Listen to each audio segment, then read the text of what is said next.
In this lecture, we're going to talk about how to perform I/O in Python. And we're going to talk about the following topics: how to get input from standard in,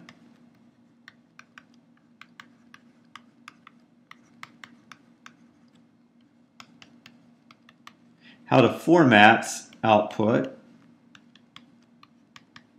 or how to format output to standard out, and this would also work for files, and then how to perform file I/O.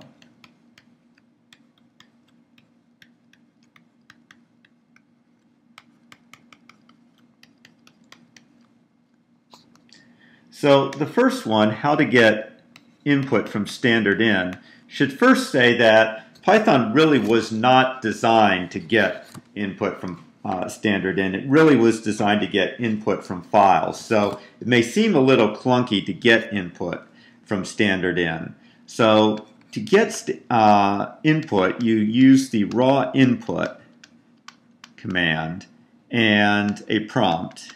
It's optional, but you probably need to use it. And it's only going to give you one value, and it's going to come in as a string, which you could convert using a function like, say, int x. So you could say, for example, x equals int x, and that would then convert it to an integer. Now this works for Python up to, for 2.x. If you want to do it in Python 3.x, then you would actually have to use x equals input instead of raw input. But in this course we're using 2.x, and so if you need to get input from standard in, you would say raw input. Now these commands do expect input. Okay, so if you type Control-D to send the EOF character, you will get an exception. So if you send the EOF character, you will get an exception, not normal termination.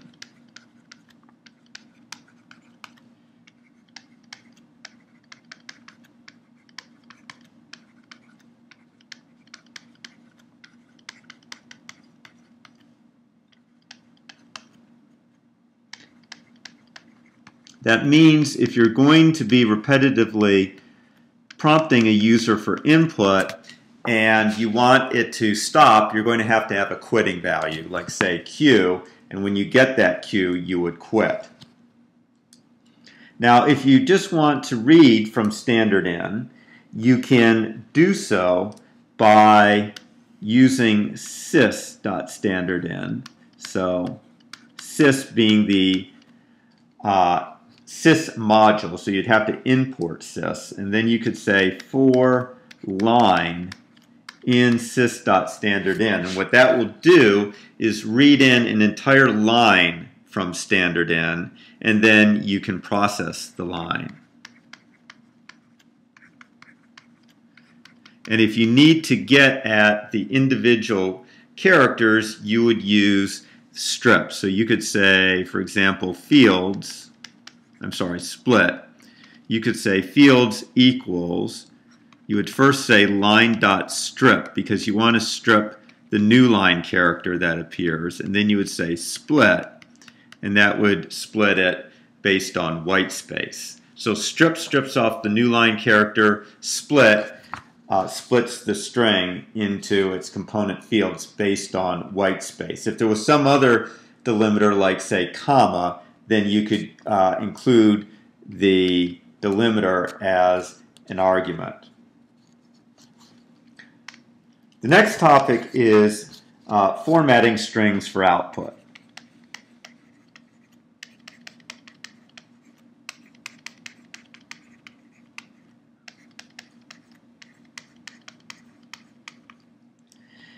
Now, we've already seen the print command, so that is the generally accepted way to print a string to output. So the question then becomes, how do we do our formatting? Well, remember the simple thing is you could just say string 1, string 2, string 3, separated by commas, and that will print them out with a space between each of the strings. And if you include a comma at the very end, it will suppress the new line character.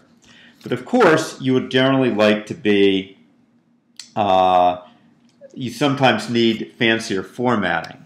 So if you just need kind of quick and dirty justification, there are a set of alignment commands that you can use with strings. So there is the L justify, which will left justify the string in a field of width. There is the right justify that will right justify it in a string or field of length width. And then there is the dot center, which will actually center the string in a field that is width. So those can be very handy. Let's say you just wanted to print out a name and say a grade. You could say print name dot L justify 20 comma say string grade say GPA dot R just 5, and that's going to print the name in the left justified field of size 20 and the GPA in a right justified field of size 5. And you see that I had to convert the GPA to a string in order to make it work. Now, quite likely, this GPA is not going to come out with the right number of decimal places. So if you need to do more sophisticated formatting, there is the string.format command. And it works a little funny because the string is itself the format string. And the format then takes the arguments that you wish to print.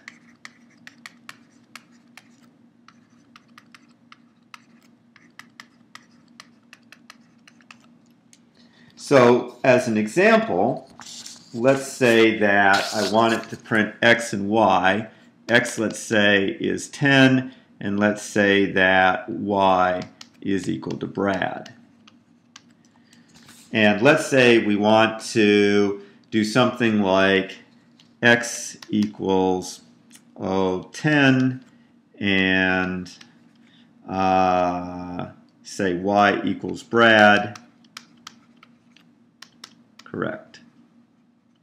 So what we're doing is we're right justifying X and we're left justifying Brad.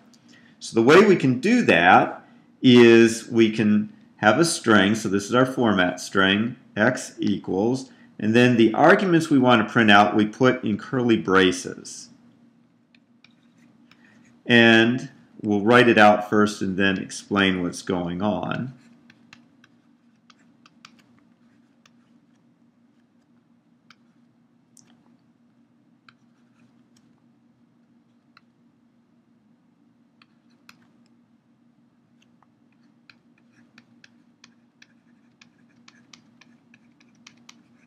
So I ran out of space and I just put a question mark rather than correct. But this shows you the basics of what's going on. So here's the two arguments we're printing, X and Y, over there. This first one is going to be placed in a field that is 8 characters wide and is a integer. The second one is going to be in a field 20 characters wide and is a string. And by default, numbers are right justified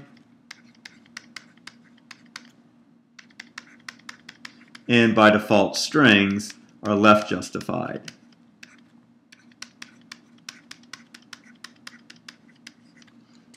And this right here indicates which argument we are printing out.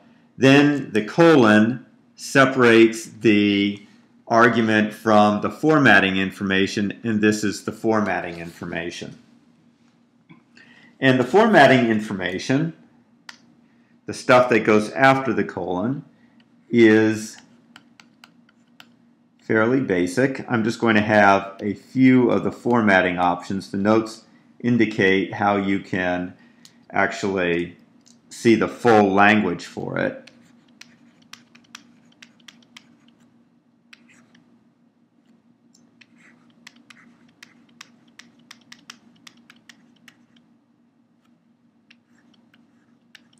So in each case, the square brackets indicate an optional argument. So alignment can be one of less than for left align, greater than for right align, and the caret for center. The fill character is a fill character. For example, with money amounts, we might put an asterisk to fill up any extra fields. You can see that there is actually right here a outer brackets that pair together the fill and the align, because the fill goes with alignment. If you don't have a left or right justification, there's really no meaning in having a fill character. So the fill goes with the alignment character. Then the width, as you might imagine, is the width of the field. Dot, if you have a precision, is the number of digits after the decimal point.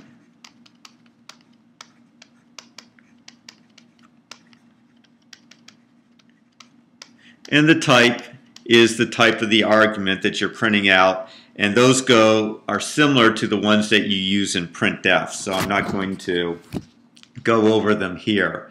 So for example, if I wanted to print out again the name and the GPA, I could do something like, say,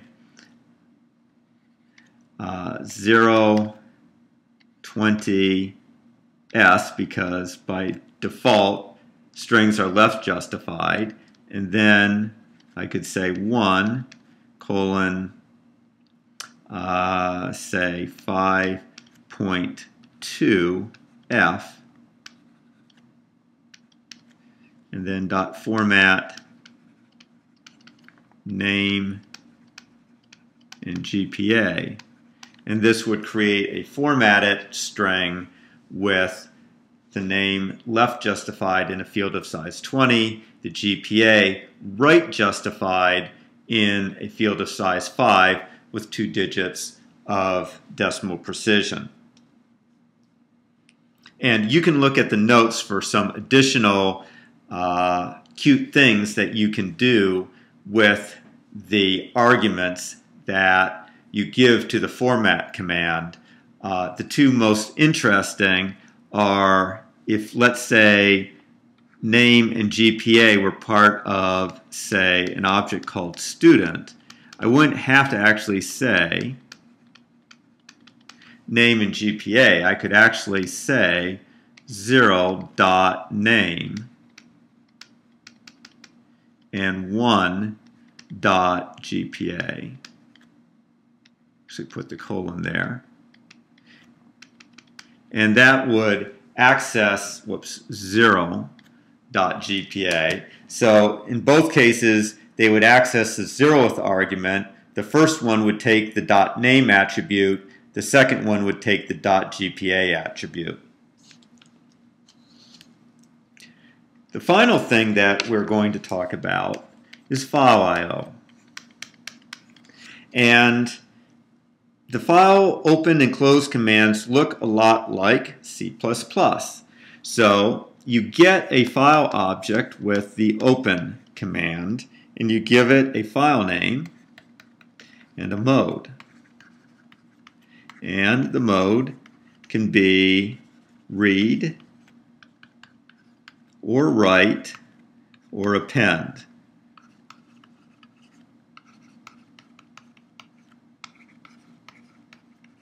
So write will wipe out the file, append will open an existing file and append to it. If the file doesn't exist, then it will create a new file. You're allowed to omit the mode, in which case the default is to read. If the open fails, you get an I/O exception. Typically, you're not going to handle it. You would just allow the program to exit with the I/O exception. But unlike Java, you're not required to declare whether you're going to catch exceptions or not. Now you close a file with f.close, and because it's so easy to forget to do the close, what they have developed is a construct called with, which allows you to open a file, so we'll call it work file, as f. And then you can do your stuff, and when the with clause exits, the file's automatically closed. So it's a good habit to get into using the with clause because it will automatically close your files for you. So once you have the file open, there's a number of ways to read from the file. So f.read will read the entire file into a string. You need to be careful with this one because if the file's large, then it could take up a considerable amount of memory, and it might force you into virtual memory, so it could really slow things down. So be careful with the read. Probably more convenient is the read line command, which just reads the next line. And the string includes the new line character, just like when you read from sys.standardin. So often what you end up doing is saying something like line equals f.readline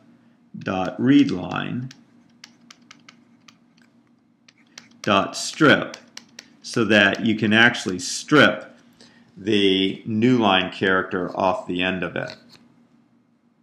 And you may then need to split the line, and you can do that with the split command. So that would split it on white space. And if you had some other delimiter, like say a comma, then you could use a comma. Unfortunately, then if you had white space before or after the comma, that would appear in your fields, and you'd have to also use strip on each of your fields to get rid of the preceding and succeeding white space. Now, as an alternative to using read line, you can use in. So for example, for line in f, and then just process the line. Okay, so you might say fields equals line dot strip dot split is your first action, and then you could process the individual fields. So those are the three basic commands you use for reading.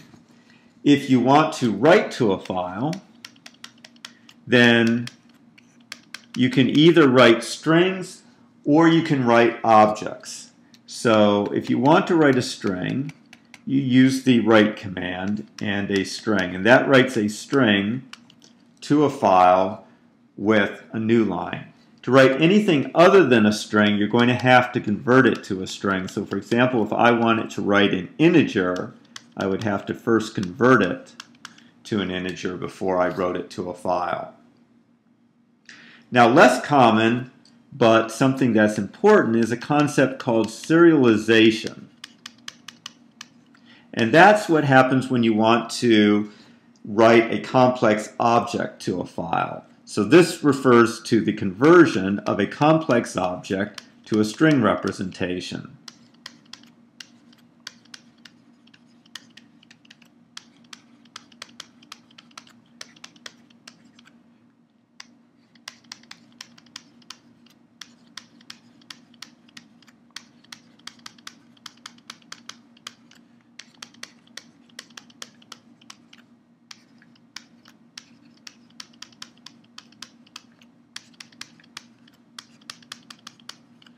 And then deserialization is the conversion of that string representation back to an object.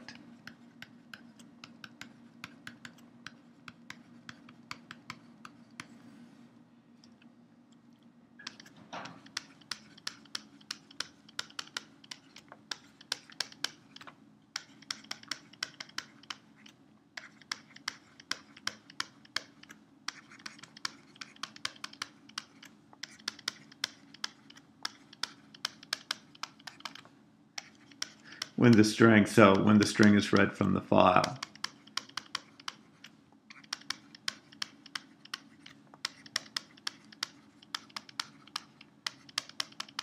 And Python has two ways to serialize objects. Okay, so two ways to serialize objects.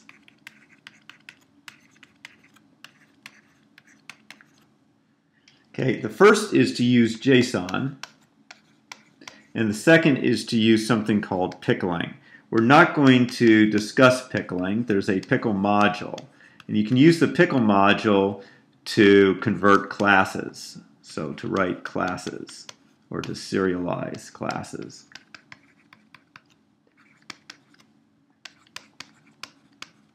Whereas you can use JSON to serialize sequences such as lists, dictionaries, sets, DQs. So JSON to serialize sequences.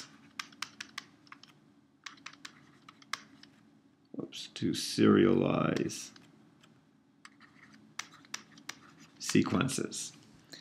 And there is a so JSON is a standard that's commonly used for data exchange among applications. So JSON is a standard used for data exchange